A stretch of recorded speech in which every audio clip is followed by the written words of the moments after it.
right now, without LeBron, Lakers are struggling. Let me tell you about a team I hate, all right? I know the Dallas Cowboys fan is here, so I had to make sure he knew how much I hate this team. I'm ready. I've often said that the people who run baseball, they try very hard to ruin it. I'm from Brooklyn. I don't have a problem saying it to his face. Oh, from Brooklyn. Hey, guess any.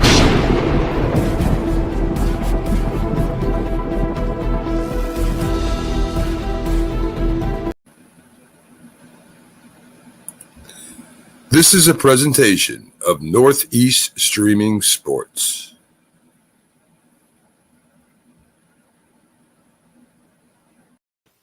What's up, everybody? It's the Thursday edition of Coast to Coast. I am your host, Pags, and I've got Bo with me next to me. McLovin will be in shortly, whenever he gets done playing around, whatever he's doing. Yeah, he's always playing games on Tuesdays and Thursdays, so we're not sure what he's doing. But welcome to the show. What's going on, Bo? Good morning, man. How you doing today? I'm doing well. I might as well start off. Start off with the bad news. If you took my picks yesterday, you lost. And that brings me down to 19-11. Which you gotta take the wins when you can. You got to take the losses also. You got to admit to them. The Clippers. I had the Clippers minus 10.5. They only won by 6. And then Boston minus 9.5. They only won by 7 in overtime. So if you took them on money line, which sometimes is the better thing to do. However, both of them were very high lines. I think it was like a minus 600 and a minus 700. Wow. That is a high line. Yeah, those are high lines. So like when you get into the 10-point range, I got to imagine that the money lines are going to be something fierce. So I don't even check money lines, but we lost those two. So and no picks today. So unfortunately, I don't get to have you give your money away for any other thing as of right now.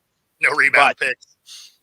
But some stuff happened last night, while we left our show. The moment we left our show, the word came out.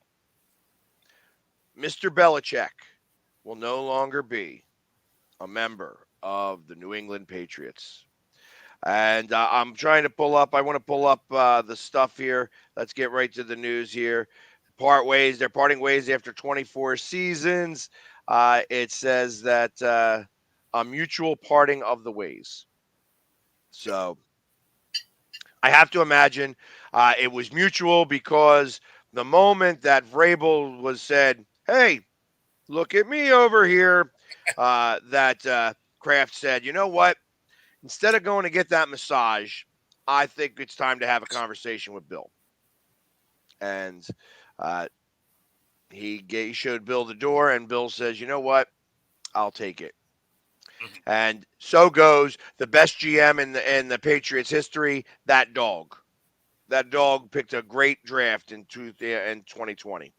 So, it's probably the best draft that they had. Yeah. So I think with him out and Saban retiring, then I think they go do their own podcast, the Curmudgeon Corner, and just angry old guys ranting about football. I think it'd be a fun listen.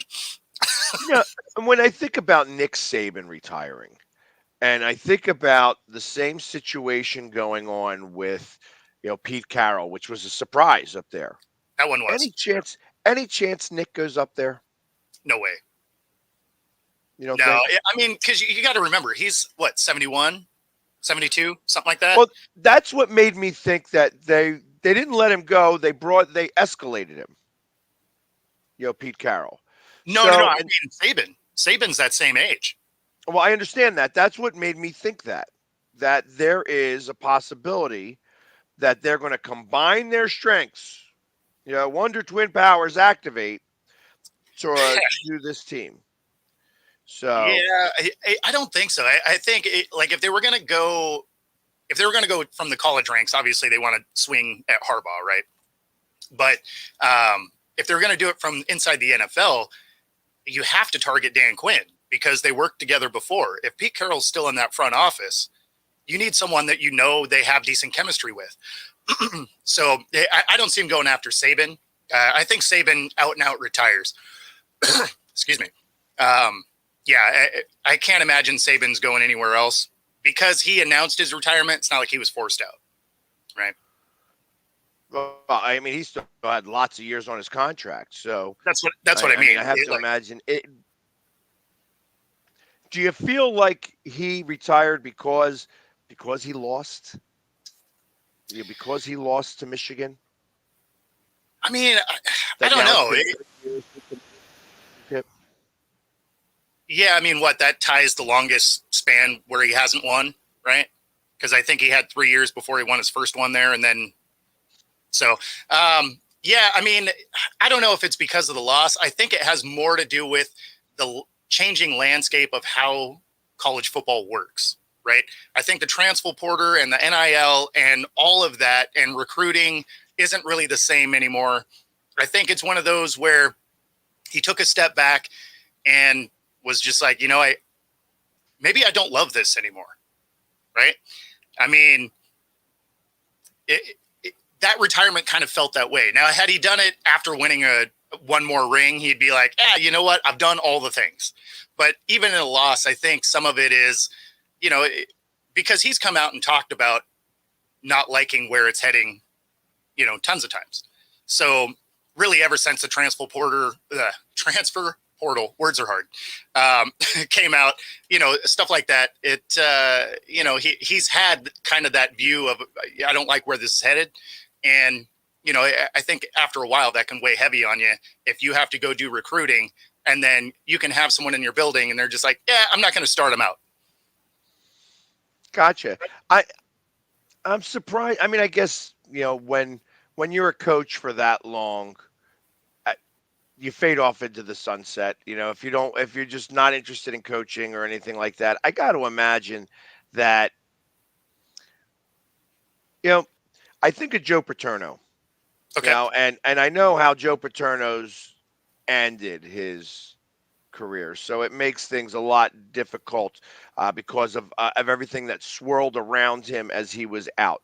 But Sure. You kind of knew that he would never retire because the moment he retired, he'd be dead. And yes, there really that was about a dead-on statement because he retired. Literally like 6 weeks later, I felt like he was gone. It seemed really fast. But yeah, I mean, he was that guy that, he was football. Like that's what he was. I don't know that Saban quite falls into that same thing. But, and if it was just, he got to coach and didn't have to deal with all the rest of the stuff, he'd probably keep doing it. Because I don't think you necessarily lose the love of coaching, right? You probably just lose the interest in everything else that goes around it. Because, even guys that, like players, right? A lot of those guys will retire when they still have a couple years left. And it's not because they couldn't physically do it or they didn't love game day or they're,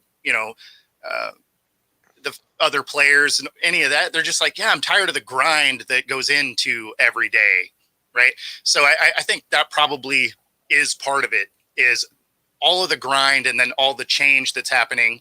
And, again, he's 71, 72, something like that. Like at some point, you knew he was going to be done. I thought he was going to hang out another, 3 years or so. But, I figured 75, he was probably going to hang it up. But, at the end of the day, all these guys are getting older.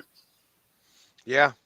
And ultimately, I also got to imagine that going on the trail to get to recruiting trail is got to be able to take a toll on your body when you're that old. You know what I mean? It's like, I know what it's like living on the road.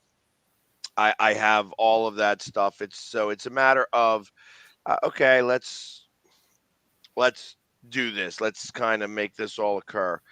But it takes, you have to be bred for that. Like you have to be used to being out on the road. And as you get older, I got to imagine that wears on you some. Yeah, even traveling first class. You know what I mean? And getting to eat dinner wherever you feel like and whatever you're doing and such like that makes it a lot, uh, easier. Sure. The comforts make things easier, but it's Sure, but still you're still in an hard. airport all the time. Yeah. I Yeah. mean, no, I agree with you there. Like that, it's got to be grading, and it's got to be frustrating knowing that in the new landscape, a commit isn't really Right. right. Like it's so easy for a commit to uncommit now. Like it used to be, you'd commit, and that was kind of it, right? Like you were going wherever you said you were going to go, and now a commit is like it's like, yeah, I mean, I'll entertain it, right? Unless another school has some more NIL money, or I'm going to be second on the depth chart and I don't really want to do that. Then I'm like, I'll just uncommit and go somewhere else. Admittedly, there's some things that has to change about how that works. But yeah, I mean, that probably is one of the more frustrating things if you are out on the trail going through all of, those airports to find commits, and then you don't really know even after the year starts if they're going to be around. So it's kind of, I don't know, it's weird. So it's a weird landscape right now. Gotcha. And we're getting a couple of messages here from one of our producers or slash somebody incognito, i.e. Mac. Yep. So they're talking about Belichick here, that he's a free agent coach, defensive head coach. If the Eagles lose in the playoffs, would the Eagles consider hiring him? No. Yeah. There's no chance of that. I understand that the media is like, oh, well, if he loses in the first round, blah, blah, blah, he should get gone and whatever. We are not the Carolina Panthers. Yeah. I understand that sometimes you got to cut a coach, especially when things are going bad. That's why they got rid of Chip Kelly. They got rid of Peterson because Peterson really did not want to make a change after the season that he had. He was going to stand behind his coordinators. So listen, if you're going to stand behind your coordinators, you're going to have to go because we are not standing behind them as well. Those are the guys that need to be changed because we feel that you could have gotten better production from maybe better coaches.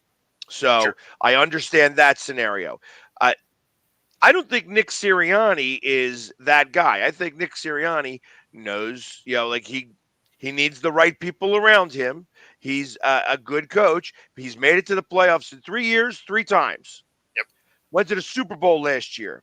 If he goes, and loses to Tampa Bay, does that mean that that's it? He sucks as a coach anymore? No.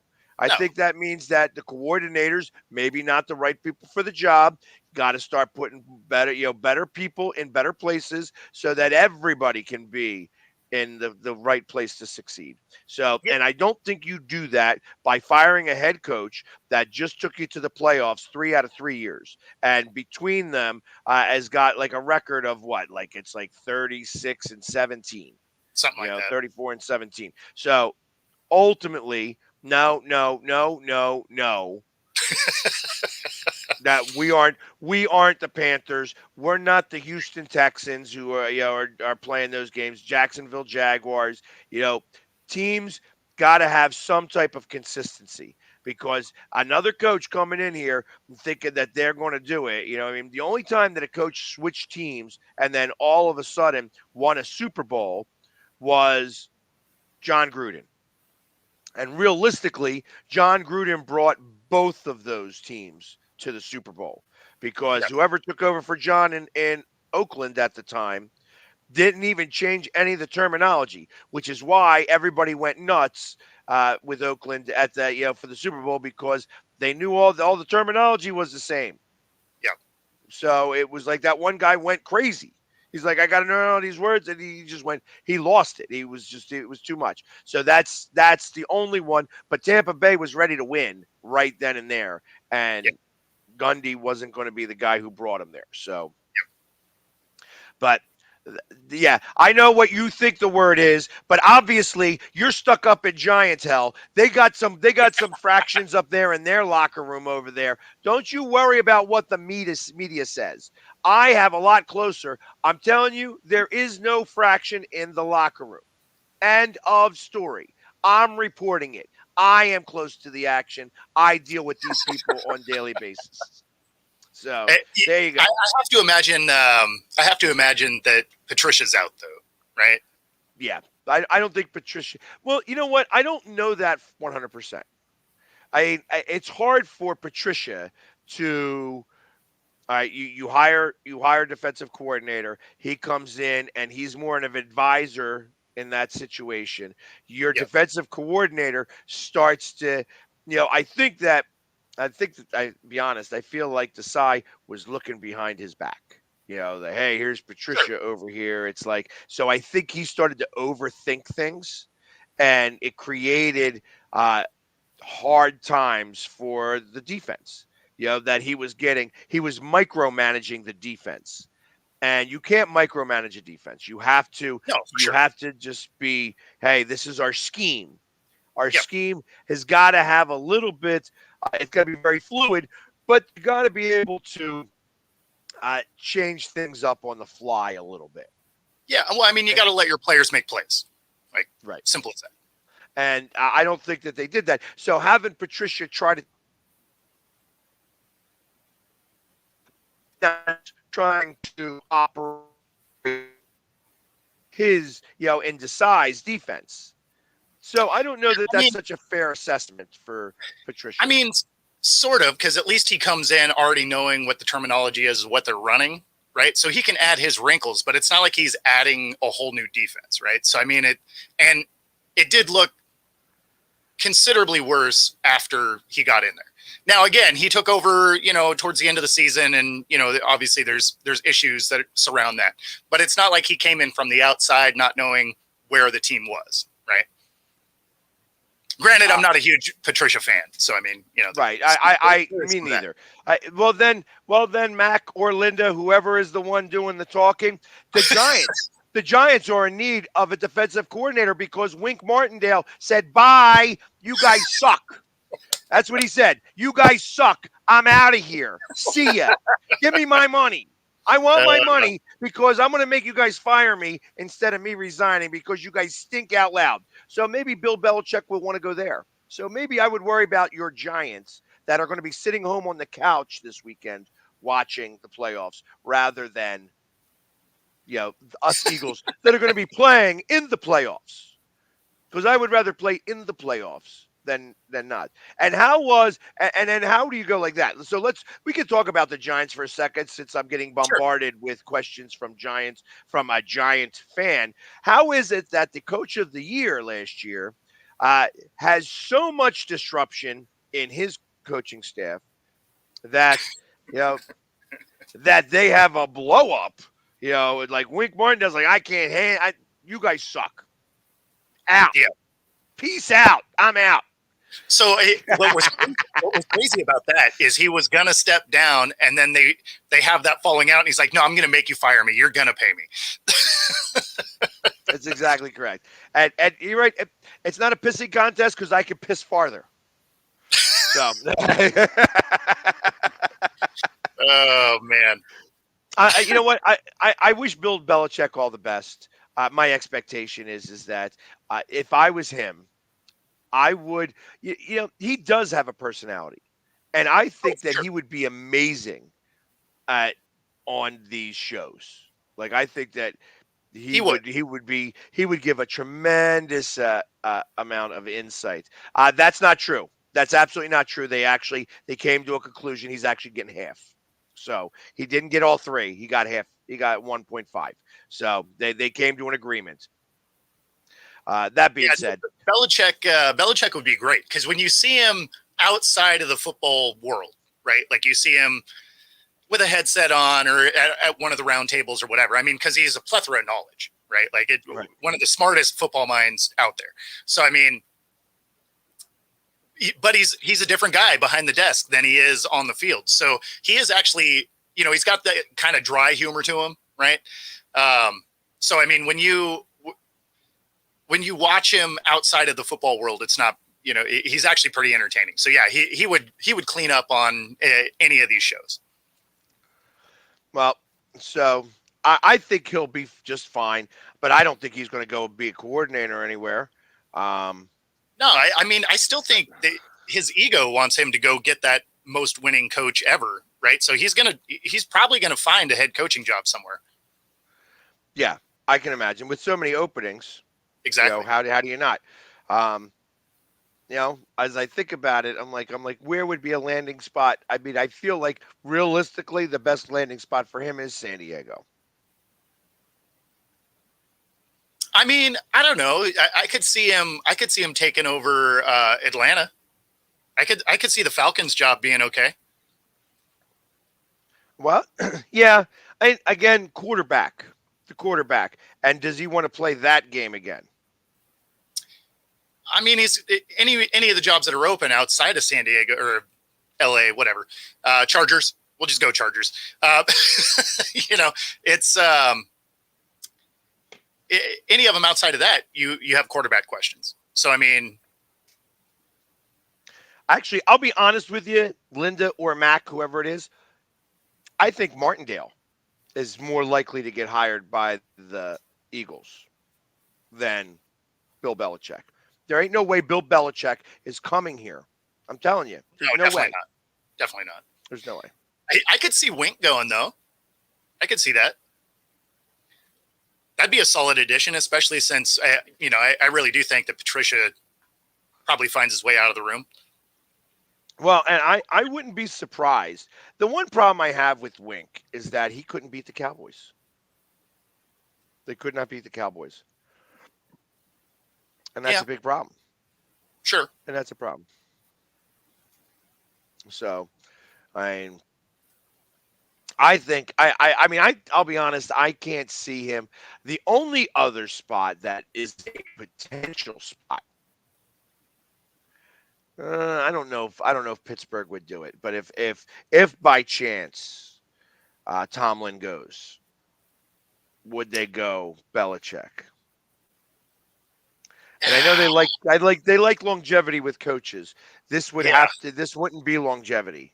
No, not at all. I mean, that's the thing is with Belichick, it's a 2-3 year thing, right? So, I mean, that's going to be the hardest thing with somebody bringing him in. It's just like, okay, well, even bringing him in, you have to have an heir apparent in mind, right? Because I mean, he's not your long-term fix. I mean, he's not going to coach till he's 80. Right. So, well, at least I mean, don't think so. That's fair. Who knows? But he could be that Paterno guy. I mean, absolutely. But I mean, that'll be the hardest thing for Belichick. I mean, someone will want to take a flyer on him just to see if they can turn, an organization around. But at the end of the day, he's not your long-term answer. So, right. Yeah. Again, I feel like that you need a team that's somewhat close. Yes. That you need that extra push.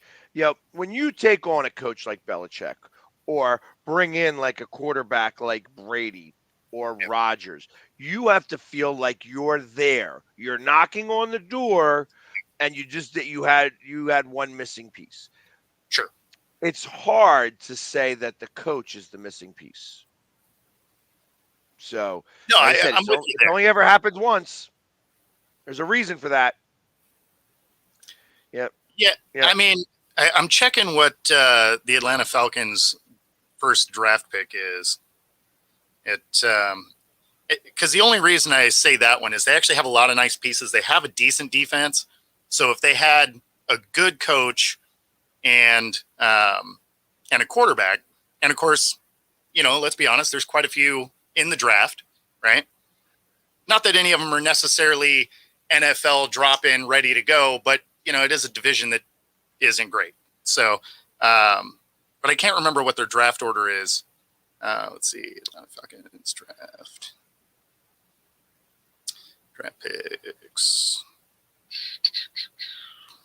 What do we got?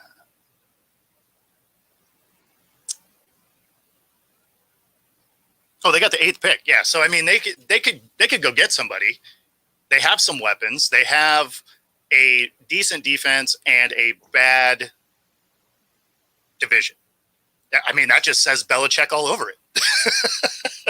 True, true. I mean, do you get Penix? I mean, with that seems like a high pick for Penix, but I mean, if you're Last I saw, Penix is a top 10 pick.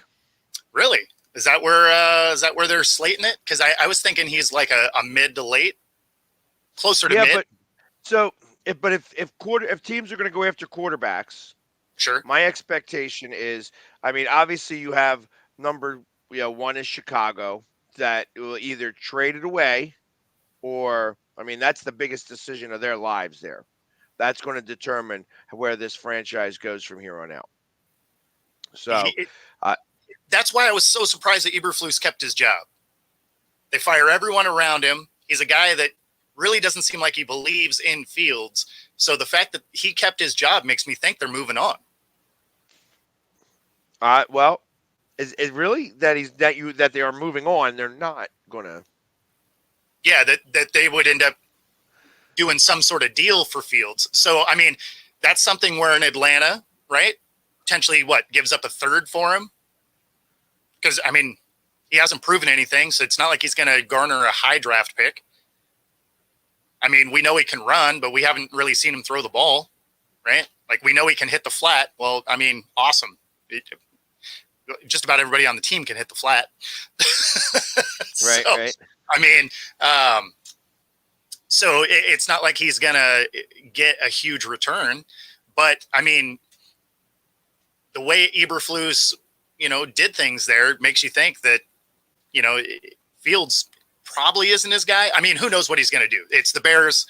Like none of what they do generally makes sense, but it's that one organization. You're like, okay, this is the thing that they should do because, logically this is how it should go. And they're just like, yeah, we're not doing that.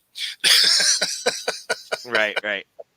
So, but yeah, I mean, everything looks like they would probably move on, but, so then in Atlanta or something like that could make a play for Fields because you also don't know if he's not good. We don't know anything about him.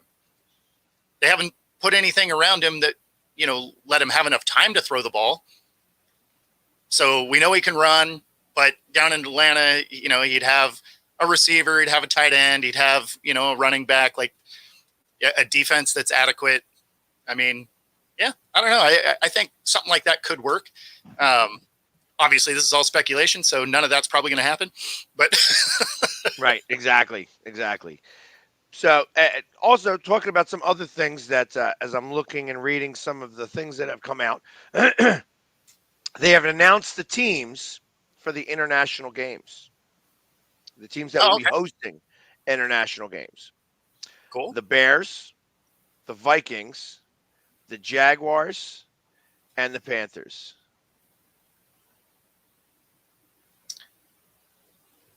Now, those are the four teams. The Bears, Minnesota. The Jaguars are going to be playing at Tottenham because that's the owner of them. Yeah, that goes to Tottenham.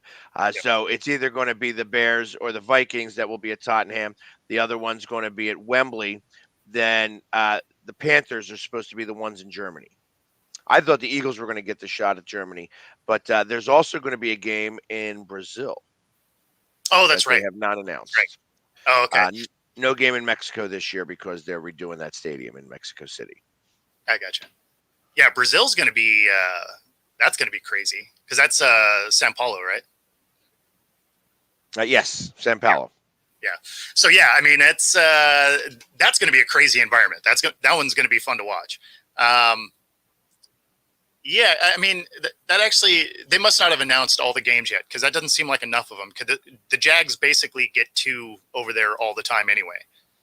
It's their home away from home. Because I think they're one of the teams that plays in Wembley every year, right? They don't play in Wembley; they play in Tottenham. So they have for whatever reason they seem like they have a home game and an away game over there. Pretty routine now. Well, that's because they're the team that if anybody team was going to move over to Europe, that would be the team. Absolutely. And I don't know that they're going to be able to do that in any real sense. I feel that would be something that could occur in 2030 when they have like another team that may be failing also be over in Germany. They would have to do like a whole division over there. So they For sure. need 4 to be able to make that occur. And that would be like, what do? You put them in the AFC or you put them in the NFC? It just wouldn't quite work, I think. Yeah, I So mean, I think you could probably do it with 2, just because the flight from the East Coast isn't isn't that much worse than flying from the East Coast to the West Coast. Um, yeah, it's when you have to go from the West Coast no, to no, go no, like play over there. that'll be brutal for sure. But yeah, I mean, Actually, Seattle probably wouldn't be so bad because you just would fly over. Like my thought is that you would just fly over the pole. well, Seattle just always has the most flight miles of any team anyway, so it just wouldn't be anything different to them. They've gone overseas numerous times. What, they were in Germany 2 years ago, so Right. yeah, I don't. Logistically, I think it'll work. It's a difference of a couple hours on the plane, right? Like, it's not like it's, oh, you're going down to New Zealand, it's going to take you a whole day, right? Like, it's the difference between 5.5 hours and 7.5 hours. Like, it's not the end of the world. Plus, it's not like they're flying, economy class or coach or whatever, right? They're not down there with the luggage. Like, they got some nice seats and planes, and they'd be fine. Well, doesn't every team now have their own private, commercial jet? I mean, you would think so, right? These are multi-billionaires that own these teams. They probably have airplanes. Yeah, you would hope so, anyway. I think that they do, but who am I? And I'm going to respond to this on Ken. Antonio Pierce.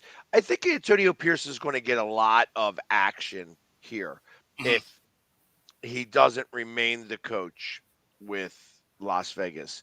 I'll be honest. I feel like that they did this last year too. Or 2 years ago with coaches where they had an interim coach come in, did a great job, and then he didn't stay with them. And ultimately, that coach didn't get another chance. Like, he didn't go anywhere else, right? He became a defensive coordinator, I believe, somewhere. I think they Antonio learned Pierce, same situation. Yeah. So, and I think they realize. Well, I would hope that he realized that, hey, we probably missed an opportunity, right? Because that coach also came in and won games. So then they move on to McDaniels, which is obviously a huge misstep. So it makes you think that maybe they look back on that situation. This team played, for Pierce, right? This team looked a lot better with Pierce. Even in losses, they looked like they played better for him. Now, some people are like, oh, yeah, the players just took over the team, stuff like that. Sure. Well, even if that's true, they played better, right? They were playing competitive football. So whether it was on the coach or it was the players or however you want to deem that, it doesn't matter. Wins are wins, right? If you're getting cohesion out of your team and they're rallying for each other and they're winning games, then awesome, right? I mean, it's why Jimmy G continued to get jobs. It's not like he's a fantastic quarterback. It's not like he can hit all the throws, but you know what he does have? A win percentage that you can't really argue with. So whether those games were won because of him or not doesn't really matter, because when he's on the field, somehow the team wins. So that's kind of the way I look at it that way. It's like, all right, well, I mean, give him a shot. What other options do you have? Like, I don't know, but that ownership over there is so ridiculous most of the time. I expect that if there was a bad decision to be made, he's going to make it. Oh, I'm 100% with you. Like, Mark Davis is going to do something dumb for sure. Like, it's probably not starting with his haircut. It's bad. It's bad. Yeah. Yeah. I mean, it was Dumb and Dumber. It was always funny when you'd see him and Gruden next to each other, because he just looked like the microwaved version of Gruden. If Chucky would have got thrown into a microwave, that's what you get, or thrown in the oven for too long. Exactly. So I find it just odd, but let's talk a little bit about, because obviously this was a surprise. We announced it right at the end of our show, so you've had now a full day to think about this. Pete Carroll being elevated. He's out at coach, but Yeah. elevated to into an unknown front office position, because during his press conference yesterday, they're like, "Oh, well, what will you be doing in that situation?" And he's like, "I don't know. We'll have to figure it out." So it's a unknown job. Basically, they're creating a job. So that makes you think it's like, okay, we're going to be paying you, so we might as well keep you in house, and we'll find a job for you. It's kind of like in a movie where you have an executive producer that had nothing to do with anything, but they wanted your name on the film. They're just like, "Oh yeah, we'll make you an executive producer. You didn't really do anything, but you're in the credits." Like, I feel like that's kind of what they're doing with Carroll at this point. Is it's like, okay, we don't actually have a job for you, but we're going to create something because we're going to pay you anyway. So let's kind of keep it together. That being said, this is where I could see them really making a play at Harbaugh. Harbaugh would probably, it's a good situation for him, right? It's a team that has a lot of nice pieces. But when you look at the similarities to Carroll versus Harbaugh is hilarious, because when you think of Pete Carroll, right, he wins a couple of national titles, avoids NCAA sanctions, comes to the NFL, has a great draft class because he just coached all those guys, and ultimately wins a ring. So now when you look at Harbaugh, he wins national title. If he does leave, it's to avoid NCAA sanctions, and he's going to have a good recruiting class because he also just coached all these guys. So I mean, it's a recipe that we've seen before. It's successful. The only thing that would be funny about it is if Pete Carroll's still in the room. Those are very different personalities, and it's not like they were like close friends when they'd play each other, in the NFC West. So in that scenario, like as a fan, you're like, okay, this probably doesn't work. Like personality wise, wouldn't necessarily gel. As an analyst that wants to get in that room, I want to watch that because that seems hilarious. Yeah, I think that would be hysterical. It reminds me a little bit of the Bruce Arians situation Kind of. Yeah. down in Tampa. Like, it's like, hey, we don't think we want you coaching anymore, but hey, why don't you come over and just go? You'll be the new executive. You're going to be the consultant to the team. Exactly. And it makes me, as I think about that, it makes me even angrier because he had that situation that was on the field where he said, hey, and the NFL's kind of, because they did the same thing with our Big Dom here in Philadelphia. It's like, oh, Yep. he touched a player, blah, blah, blah. So did Bruce Arians, and I kind of did the same thing. I was like, you know what, Bruce? You stay up in the booth. You're not allowed down on the field anymore because we can't allow that to happen. So maybe he was the one that set the precedence with Big Dom in Philadelphia. But you know what? Big Dom's back for the playoffs. We didn't have a great record when Big Dom was suspended from the field. Guess what? Big Dom's back. True. We were like, I think, at 10-2. So, I guess because he really got suspended in that San Francisco game, wasn't allowed back on the field since then. True. So he was 10-1 finishing games. Yep. I guess I feel much more confident with him back on the field again. But same thing. But this is a same situation here a little bit. I kind of feel that this Pete Carroll thing is a Bruce Arians mimic. Well, it makes you wonder. It makes you wonder if they did it in the way of, we don't want you to coach, but we also don't want you to coach against us. And since we hold all the cards because we still have the contract, we're not going to fire you, but we're also going to not let you do your job. So we're going to evolve your position so that you can't come back and beat us, but we're going to move on. So, and a couple other things that I wanted to touch base on.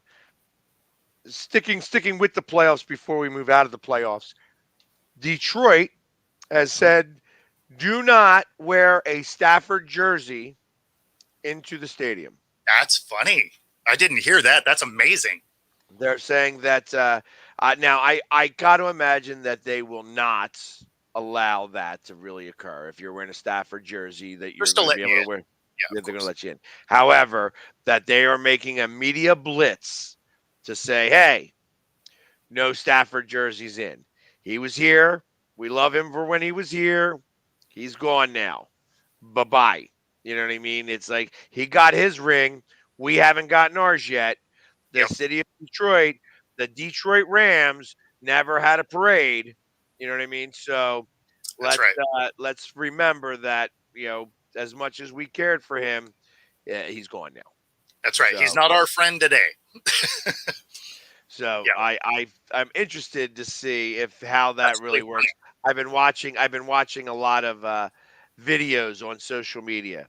TikTok. If you put up Detroit Lions Matt Stafford videos, you'll see a number of different ones that say, "Hey, don't wear your Stafford jersey. No Stafford jerseys. We're not going to do that this time." I'm sure No. some people will come in, but And that's fair. That's fair, right? Some of that might be like, hey, we sell merch down the hall. Like, get a new jersey. right. Or you'll see, they'll come in with Stafford's number and they'll have the duct tape put on the back of it. Of course. Yeah. It'd be like They have traitor. yeah, right. Yeah. So, but I found that kind of interesting as well. Where was the other one that I kind of saw that I wanted to talk about a little bit? So, the Titans are going to interview Pierce, the interim coach. So, Yeah, they also asked the Cowboys to talk to Quinn. yes, the Cowboys said that they're not allowing anybody to talk to any of their coaches till after the playoffs, which I feel like all playoff teams should do. You should invoke that right. Well, you should. You want them singularly focused. Like, correct. Focus on the games we got ahead of us. You can think about next year. Like, let's get through these games. I mean, there's only a few left, so And what was I? The GM, it's like, so the one GM of the Bears talking about the quarterback and such like that. We talked about this a little bit offline before we came on the podcast today. I wonder, first off, what do you think Fields gets? What do you think that he would? What type of return? Trade value, a third at best, right? Because again, there's so many question marks about him. You're like, okay, yeah, he can run the ball, great, but that's not helpful in the league. You need to be able to throw the ball too. And even when people were losing their minds in the preseason, right? He had 3 passes for 129 yards and 2 scores. You're like, yeah, he had -1 air yards. Let's pump the brakes on anointing him like the best quarterback ever. Like, everybody can throw over the D end and hit somebody in the flat. Like, let's calm down, right? So unfortunately, most of his gameplay has been very short air yards, and the plays that went long were because of yards after catch, yards after contact a lot of times as well. So I mean, some of those yardage totals, didn't necessarily fall directly on him.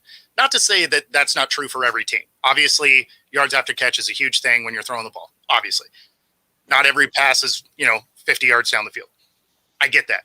The problem with Fields is almost none of them are long down the field. Almost all of them are right around the line of scrimmage. And so that's where I don't think he gets a lot in return, because you just don't know where he is as a passer. And the Bears haven't put a team good enough around him for us to even find out. So, unfortunately for the Bears, they wouldn't get much in return, but I don't think they can squander another number 1 pick. So you feel you have to stay with him? No, I mean, if you don't believe in him as the head coach and you've just gotten all of your staff fired, then you have to move on, right? Because if you're gonna tie yourself to Fields again and it doesn't work, you're definitely fired next year, right? Like, there's no question. Like, you're absolutely down the road. So now you're like, okay, I got the number 1 pick.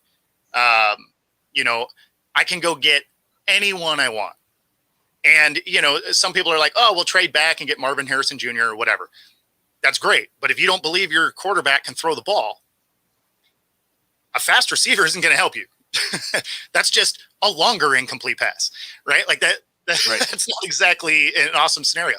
So if you are the head coach, all of your staff got fired, you have, quite a few picks and in good positions, then no, go get your guy, because if you don't feel he's the guy, you're getting fired for sure. So pull the trigger, get your dude, trade him off, get a couple of picks for him if you can. You can probably get a third and a fifth and maybe like a conditional second, fourth, right, in another year if he plays okay somewhere, right? Like you can get a trade package for him, and he's getting close to where you got to pay him, and I haven't seen enough out of him to pay him, right? He's getting close to that rookie deal.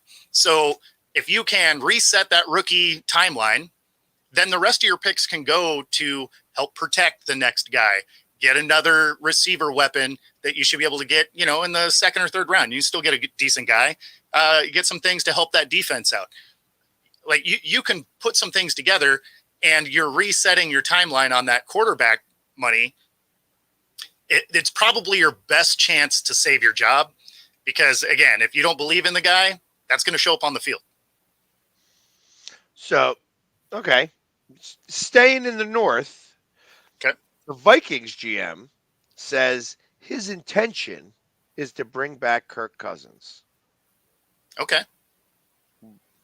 What are your thoughts on that? Before I talk about my thoughts on that. So here's my thing with Cousins is he is a fantasy quarterback for sure, right? Stat monster. Dude will put up yards. He'll put up points, but he comes up short when it matters for like an actual team. And there's always the narrative of, hey, he can't play in prime time. And, whether you believe it or not, the stats kind of show that has some truth to it. And what is one thing that's super common about the last 4 games of the year winning a Super Bowl? How many of those are in prime time? Yeah, all of them, right? Every single one of them. So if you shrink when the lights are brightest and the last 4 games that actually mean something are in those brighter lights, do I think you're just going to randomly, that you haven't shown in what he's been in the league for 14 years or something like that? So over that time period, you mean to tell me you're just going to randomly rip off 4 primetime games in a row? I mean, I don't know. I don't think I believe that. But that being said, he is a good quarterback. He wins you a lot of games. It's just one of those, for whatever reason, when it comes to that particular timeline, it doesn't generally go well. Well, his record in Minnesota is 50, 37, and 1. Sure. He has gone to the playoffs twice in the 6 years he's been there. Yep. He's 35 years old. And, I've always said Kirk is a coach killer. Sure. He is good enough to make you think that you are able to go somewhere, but not good enough to actually get there. Yeah. And that is kind of what the story is with Kirk Cousins, and that has to do, all right, when the lights are brightest, you can't win those games and such. He's actually, I know when we played him on Thursday night, he actually played a pretty good game. It could have been good enough to win, but the Eagles won the game. Well, so that's the problem. But how did you describe that? He played a pretty good game.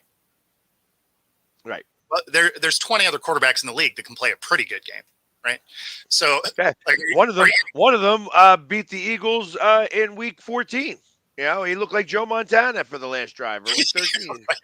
Right. That last drive. It's like, hey, all of a sudden, Drew Lock is Joe Montana reincarnate. Right. So I mean, anybody can have a few moments of time, like a footnote in time that says, "Yeah, I'm going to be good right now," and that's what I feel like he is.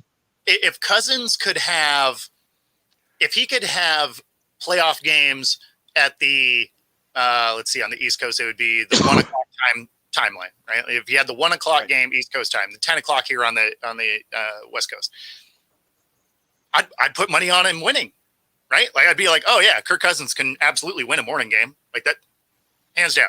But as soon as you're like, oh yeah, he's going to have to play at 5:15, West Coast, or 8:15 East Coast, I'm not putting money on that. I haven't seen anything out of that dude that makes me think that's going to be a real thing. Certainly not 3 or 4 of them in a row. I agree. So I absolutely agree. Do they come where they run into an issue is what else you got?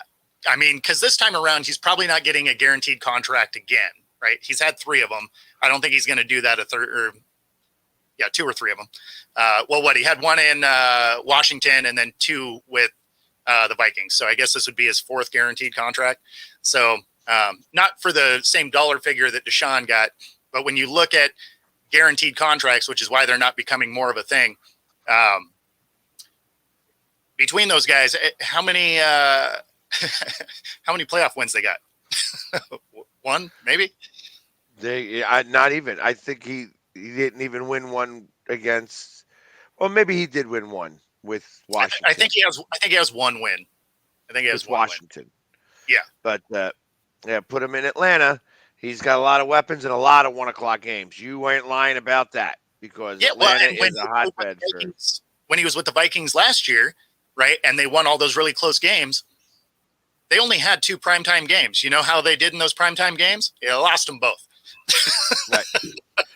So, and let's welcome Jay McLovin back to the show. He finally finished up whatever game he was playing or whatever he was doing over there. We were talking some good Philadelphia, Tampa Bay love. It was beautiful. It's beautiful. But how bad Tampa Bay was just going to repaint your field and all the wonderful colors of Tampa. It's going to be beautiful. Yeah, fireworks would be off in the backfield. I'd be more worried about the color green coming into Dallas, and we're not talking about the grass. Hey, real quick, Pags, I got to tell you about this. Well, I was at church last night with the wife, and about 3 minutes before the service is getting ready to start, about 4 or 5 gentlemen down. I'm in about the 3rd pew from the front. About 4 or 5 gentlemen down. He's with his wife. He's talking about, the Cowgirls are playing I said, let me tell you something, sir. The Cowboys. I said, secondly, if you say some blasphemous stuff about the Cowboys, I will put you in prayer circle and we will have vigils around you to get you corrected, sir. So I had him laughing. It was kind of fun. But, it's just no matter where you go, people always got something to say. Of course. Well, that's because you're a bandwagon from Houston that is a Cowboys fan. We understand. We got it. So that bandwagon is moving right along just fine. So I like this comment here. Could you see Belichick and Saban linking up in Vegas together? Absolutely. Oh my God. And maybe a little dash of Pete Carroll on the side. Why not? Right? No. I can see Pete playing Put first them base. in Seattle. Make them all go up to Seattle. Be the offensive. Saban be the offensive coordinator. Belichick the defensive coordinator. Carroll the GM. God, that's. Could you imagine that? Oh my God. That's a match made somewhere. That part of it's true. You would have needed church for that matchup. Sometimes when you get that much alpha male coaching, whatever, it almost seems like they would butt heads a lot. And I don't know how that's going to do for synergy. It would never work. They would all be. You know that meme with the little dog and the coffee and the room full of fire saying this is fine? That's exactly how that room would be. Oh, easily. In all honesty, Saban wasn't good in the NFL. He was great in college. Did not do a damn thing with Miami when he had his opportunity. I mean, that was also a long time. That's what happens ago. when you're only there for 6 minutes. Well, that's true. Hey, listen. Can one of you guys tell me without looking at Google how many NFL coaches or how many coaches have won the Super Bowl and the national championship? Well, during the college football playoff type of thing, I think it's only 2. But before that, I think there's like 3. Two more. Yeah, 3. Yeah, There's 3 total quarter. There's 3 coaches. Do you know who they are? Johnson, Obviously, Pete Carroll's one. And Pete Carroll. So you got Switzer Pete Carroll. Johnson. Who's the other 2? Switzer and Johnson. Damn right. And what team are they associated with? Winners, baby. Well, all day. Really, all day, sure baby. Really Winners. All day. That's what we do. That's what I give it to Jimmy Johnson. And your beard was really dark brown back then. It was dark brown. It was. That VHR, a little more color in it. Is lost its luster. You What are you got to talking about? rewind it still. it was patchy, and there was only 3 of them. You know what? Hey, but that does tell you, though, that our franchise has a little bit more storyness to it than the Eagles. mean, for crying out loud, Invincible was based off that crap. Well, listen. That actually makes a ton of sense. You like old stories. That's why you were at church. So you wanted something you had to knock the dust off. I got it. There's a lot of dust, let me tell you. There's a lot of dust. That's That man had a CPAP machine and an oxygen purifier. The only thing that happened, it was the birth of Christ, Dallas winning the Super Bowl, and now we're in today. You know what I mean? It was so. Wow. Only here will you get religion and football talked on the same platform in the same sentence. The birth of Christ and the Dallas Cowboys winning the Super Bowl happened just 2 years after each other. Oh, man. You know the best part about that is there was an echo reverb for that. Like almost like it was the Lord saying, "Hey, yeah, I'm waiting for the lightning strike to come." Yeah. Hey, that's why I had to back up a little bit. No. It's good, though, because that'll be awesome for ratings. Live on TV, here we go. Pags gets struck. The Lord strikes down Pags. We got the play-by-play. Pags was a good man. Hey, before we go to a commercial break, we were talking about Kirk Cousins and how the Vikings were looking to possibly bring him back. Any thoughts on that there, Jay? Yeah, honestly, I mean, with what they have right now, yeah, I mean, he would be welcome back. He's got a little bit left in the tank. He's not going to get you a long time, so they still have to go to the draft. I think Minnesota has to be in the draft this year, and they need to advance up, and they need to pick their air select. The draft is deep. There's somebody there that they can get. They don't necessarily get number one, but there's definitely 3 or 4 guys that could come in and take over for when they are ready to move on from Kirk Cousins. But yeah, they need to draft one, and they need to sign Kirk Cousins at least for 1 to 2 years. They don't need to do anything long, 1 year, 2 year, and then call it good. Well, yeah, but do you think he's going to sign for just 2 years? I mean, he's 35. You're right. They do have the 11th overall pick, so they could go get a guy. Yeah. If I'm at 11, I'm going to try to trade up to it depends on how the draft goes, but you got to think there's a lot of teams in that first top 10 that really could use a quarterback that are probably going to take one. So, I'm probably looking for the one that doesn't need a quarterback that's probably going to go out for an offensive tackle or something, and I might try to look to trade with him. Would you possibly give up now, if you're the Vikings, would you possibly give up a 3rd round pick with a conditional 3rd, 2nd, 1st round pick to Chicago? And I'm saying a conditional 3rd, 2nd, 1st because it would be if he starts all 16 games, it goes from a 3rd to a 2nd. If he gets into the playoffs, he gets to the playoffs, gets to the Super Bowl, 2nd and 1st. So that's kind of how I would work that. With Chicago for Fields. No. Not for Fields. I just don't like that guy. Me personally, I just don't like Fields. I don't. Yeah. So I don't love the team construction for Fields there. That's why I was thinking Atlanta would probably be a better trade partner for Fields. But I don't necessarily love. The only litmus test that would be there for Fields to go to, let's say, like Minnesota, where he would have Addison and he would have Justin Jefferson, and he's got Hawkinson. When you got a wide receiver, or you got number 1 and number 2 good wideouts, and then you got your tight end your security blanket, and you got a halfway decent O-line. If he can't make that offensive line work or that offense work, then you definitely know he ain't worth a damn nickel. No. So he needs to go somewhere that has a coach that wants to be able to use the running game, though, and that's not something Minnesota does, right? Well, they actually have. He might be the running game. Well, no, but that's the problem is they don't use the running game because it's not like Madison is a terrible running back. Like if you hand him the ball, he put up yards. So it's a team that doesn't like to run the ball. Fields needs one. Look at Buffalo. Buffalo, Josh Allen is their leading rusher. Weird as that is. And then you look at Baltimore, Jackson's damn near their leading rusher. So, I mean, it's not like that's an uncommon thing to see. No, but let's pump the brakes a little bit because Fields is not Allen or Lamar. Again, I'm not saying he is. I'm just talking about the running aspect of it. No. But so he needs to go somewhere that has a coach that wants to use the running game, that has a good running back option, right? But still has weapons. The Vikings aren't that. They just ignore the running game as a whole. There was, I think it was to start the year, through 3 games, it's like 19 touches. I think that probably is. I've heard this one quite a few times where the Vegas is where they were talking about Vegas offering up Max Crosby and a couple of first rounders or first and a couple of second rounders. I mean, this whole big smorgasbord. That would be terrible. That would be terrible. Terrible that trade. Would be absolutely but that terrible. would be right up Vegas's alley. So that would be up Vegas's alley. So True. if I'm the Vikings, would you offer a 6th round pick for Russell Wilson? Well, I mean, man, you got to really figure out what it is they're trying to do with that contract because they can't move the contract. I don't see anybody paying much of it.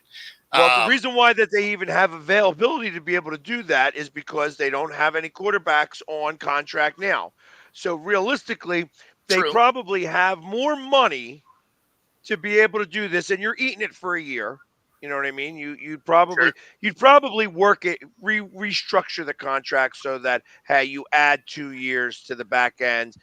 You give them a couple $1 million signing bonus, and you just extend the contract to lessen the ATV, but and then guarantee more. But something to think about. Well, I mean, if you look at it, is Russell Wilson worth a 6th round? If you look at just his worth versus a pick, it makes total sense. But I like what Bo said. It really, for me, it comes down to the money. Do they want to take on that contract? And I don't know if I'm willing to take on Wilson's contract. I'm okay with the 6th round pick for Russell Wilson. I think that's an easy pick or an easy decision. But it's where the money comes in. I don't want to tie up that much damn money in that guy. It's the money that's the reason why it's only a 6th round pick and not anything. No, I understand. That's why I'm saying I wouldn't do it because I'm not taking that damn money. I mean, obviously, Wilson can make that offense run, right? I mean, it's not like he's completely washed. I don't know. Can he? Sure. Is that really that solidified that he can make that offense run? Sure, he can throw the ball. I mean, he had good wide receivers out there in Seattle, but yet at some point they moved on from him because he couldn't make it work there. Why is he all of a sudden going to make it work over there now? Well, I mean, for me, the Russell Wilson part for me is he has no hunger. He has an office away from the team, which means he's not a team guy. He doesn't want the chemistry. He doesn't want to get in sync with his people. There's a lot more than just being able to throw the rock that's going to make you a good quarterback, and I think he has none of it. No, I agree with all of that. I mean, obviously, personality plays a role, for sure. And I don't know that that's a recoverable thing from his tenure in Denver at this point. So a change of scenery is probably going to be good for him. I'm sure he's learned something through this process. You'd hope so anyway. But one of the biggest problems, especially as time progressed for Seattle when he was here, is he really believed the hype of I throw the best moon ball in the game, right? Because nobody could talk about anything else than how great his long ball was. And unfortunately, it's why so many 3-and-outs happened is because he just really didn't use tight ends very well. So it would be something he'd have to adapt to, but he'd still have that deep threat in Justin Jefferson, right? They actually have a relatively decent defense, so it's not like he has to play hero ball the whole time. It's a situation that could work. I don't know that it would necessarily be more successful than Cousins, though. It'd just be different. Let me say this. Peyton took a Drew Brees out of San Diego from nothing, and he developed him and made him into one of the best quarterbacks in the league. Sure. And now think about this. You talked about change of scenery. He left a great scenery. He had a lot of great wideouts, had a great offensive scheme, had a pretty damn good coach over there. Comes over to Denver, gets one of the best developmental coaches in terms of a quarterback's approach, and still can't do a damn thing with it. And all of a sudden, you think just because he goes over to Minnesota, that change of scenery is going to be any damn different? Okay, go ahead, believe that shit if you want. I got some more marijuana if you want to smoke it. No, that's why I said I don't think it would be more successful than Cousins. No, he's not going to be. I think it would actually be very similar to Cousins. Absolutely. It would be a different path to get there, but I think it would be essentially the same result. Yeah. except maybe you'd win a couple more primetime games if he was playing well. Yeah. That being said, real fast, let's take our Yeah. station identification break. We're at the top of the hour. We will be back in just a few moments with the second hour of Coast to Coast. Be with you shortly. I mean, you can see right now, without LeBron, Lakers are struggling. Let me tell you about a team I hate, all right? I know the Dallas Cowboy fan is here, so I had to make sure he knew how much I hate this Oh, team. I'm ready. I've often said that the people who run baseball, they try very hard to ruin it. I'm from Brooklyn. I don't have a problem saying it to his face. Oh, I'm from Brooklyn. Hey, guess any.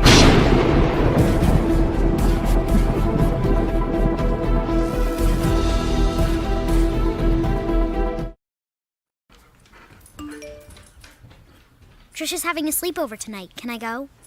I wonder about Lucy's friends. What should I say? I know you're only 10, but one of these days a friend will offer you a drink. And alcohol at your age can lead to so many things. None of them good. So can I go to the sleepover? Lucy, I want you to promise me I something. finished my homework. Bigger promise. If there's any drinking, I want you to say, "No thanks, not my thing." Mom.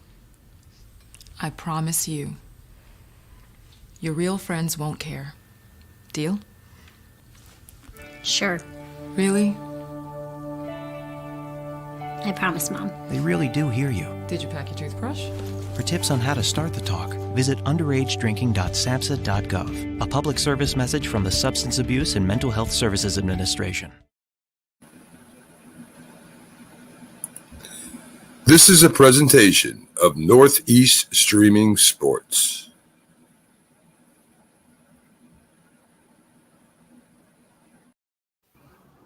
And we're back with the second hour of Coast to Coast with Pags, Bo, and McLovin. We're going to change gears from the NFL. I know we do mostly NFL talk here. I'm going to change gears for a few minutes to a sport that we very rarely talk about, but I wanted to bring it up because right now, one of us is in the middle of a 7-game winning streak in our city. And that is the Seattle Kraken is cracking down on everybody. They started off pretty slow, but have a 7-game winning streak right now in the NHL. And I wanted to be able to bring that up and see, are they rejoicing in Seattle about the Kraken?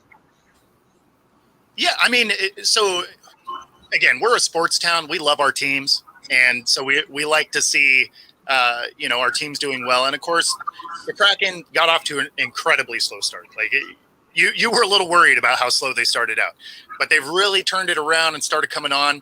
And we're halfway through the season, so this is that period where you kind of had to, right? Like if you want to have a shot at sneaking into the playoffs, you got to have your stuff figured out by halfway through the season to have enough time to be able to climb back into it. I want to say they're fifth in the West. Is that right? They are fifth in the Pacific. Yeah. So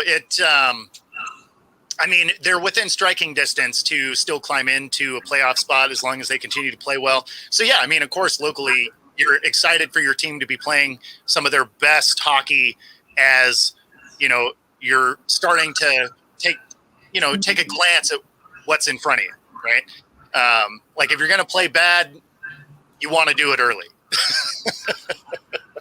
Hey, Mama Bo, Bo, is very happy about the Kraken right now. Absolutely. Yeah, he should be. His team is playing well. I mean, Yeah.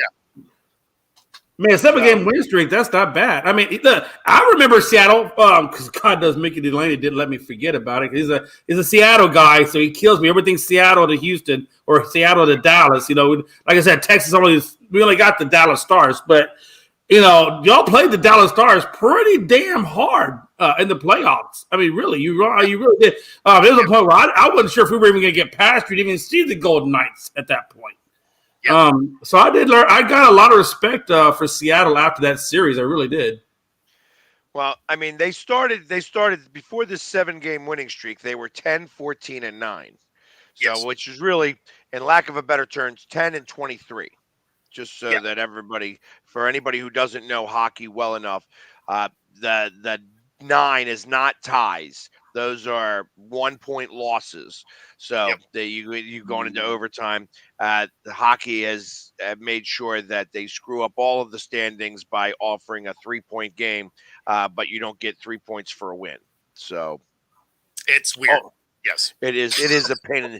It is pain, but I understand why Another they team, do it. Pags, another team who I really didn't think they were going to be at the top of our division, but they are, is Winnipeg. They're on top of the Central, and they're on a 7-game win streak. And I didn't think, like Winnipeg, they never really crossed my mind a whole lot. Not that I watched hockey religiously like that, which I'm starting to get into hockey a little bit more, but I just never really thought Winnipeg would be this good, and they had it because last year they weren't even close to this last year. So I don't know what happened between last year and this year. I guess I have to go more depth into what they did. But Actually, Winnipeg was in the playoffs last year.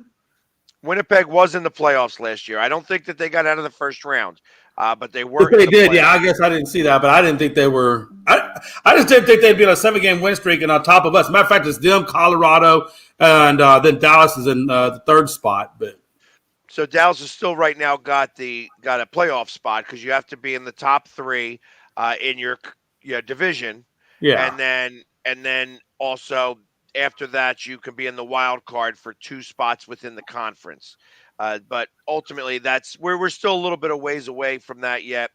The Winnipeg Jets are taking on the Chicago Blackhawks, which took a very big hit to their roster. Connor Bedard, who is the number 1 pick, who is like the Gretzky heir apparent to hockey right now, is got his jaw broken and got that kind of figured out. So he's going to be 6 weeks, going to miss the All-Star game because of it. Not that I think that he was even an All-Star yet, but ultimately, I want to see what his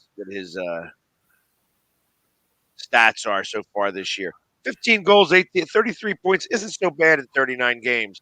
So obviously he was playing pretty well for a team that stinks out loud and that the NHL protects all the time. That's why they gave the Blackhawks the number 1 pick in the draft to be able to pick Connor Bedard.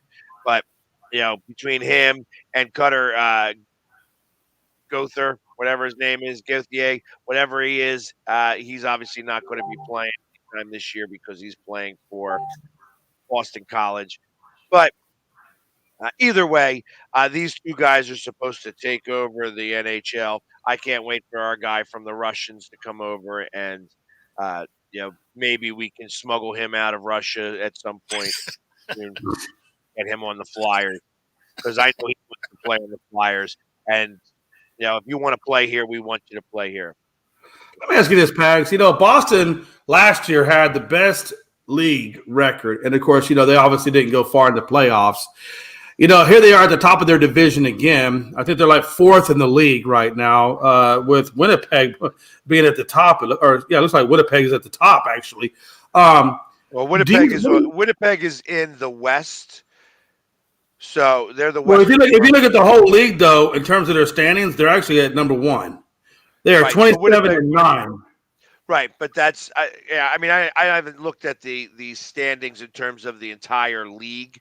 I know that I'm looking at it right now. That's what I was trying to tell you. Winnipeg is at the top of the league. I'm just curious as to Boston. Like, do you think that Boston is going to be another first-round exit, even though they have a really good record? Depends on who they get up against.